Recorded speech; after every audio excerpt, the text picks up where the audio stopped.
Right. With Castro, throwing the upper 90s fastball, do you question the slider there at all? Is that just an easy second guess? Yeah, I think it's an easy second guess. I like Castro in that spot. The row of right-handers coming up. He's been throwing the ball good. He just made a bad pitch in a tough spot, and Frazier made him pay for it. But I just love the fight in our guys. I think we're playing really good baseball. We've just had a couple, tough pitches out of the pen recently. But I love how we're playing the game. I think we're playing the game really well. Defensively, playing no fear offensively, grinding out at bats off tough pitching, good team. So I'm really proud of how we're playing. Bundy again doesn't get through the fourth inning. What do you see in there? I just thought they wore him down. I just think he had a tough time putting guys away. There's a lot of long at bats.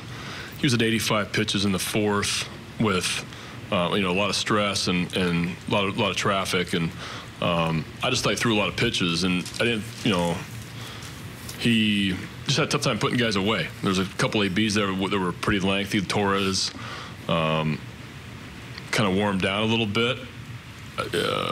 But that's just kind of the way it goes. We did a nice job against their starter. Hap's a legit starter pitcher, and I was really happy with our at-bats against him, getting him out in the fifth also, and that's the way it goes. How pleased have you been with your left-handed relief? Oh, unbelievable. Yeah. Paul Fry, John Means, both those guys have been amazing.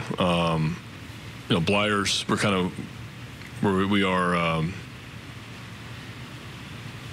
being patient with him a little bit as he's coming off a tough injury last year. But Fry and Means have both pitched huge innings for us, putting up zeros. Just doing a great job, both those guys. Brandon, you talked about liking the fight of the guys, but seventh inning, really a nice comeback there to take the lead. And then the eighth, you load them up, and Davis hit it on the nose, but just seemed like you guys were right in it and ready to take it. Yeah, we have been. I think all year. I think that shows the character of our club is even the ninth inning to bring the tying run to the plate against Chapman. But yeah, the eighth inning, it was CD. What a really good at bat. It hits the ball right on the screws, and just didn't work out. But really good really good at bats up and down the lineup. Grind type at bats, not giving in against tough pitching. Just really happy with how our at bats have been this first week of the season.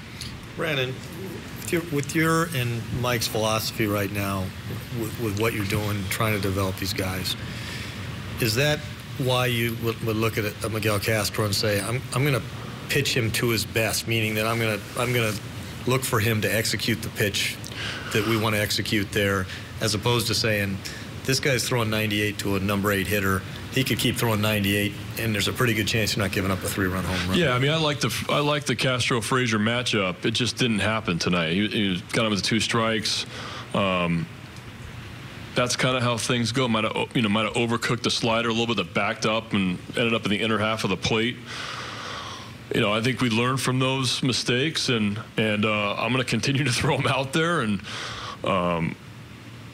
it's just one of those tough breaks. He just might have overcooked the slider and hung it in the inner half part of the plate in a spot that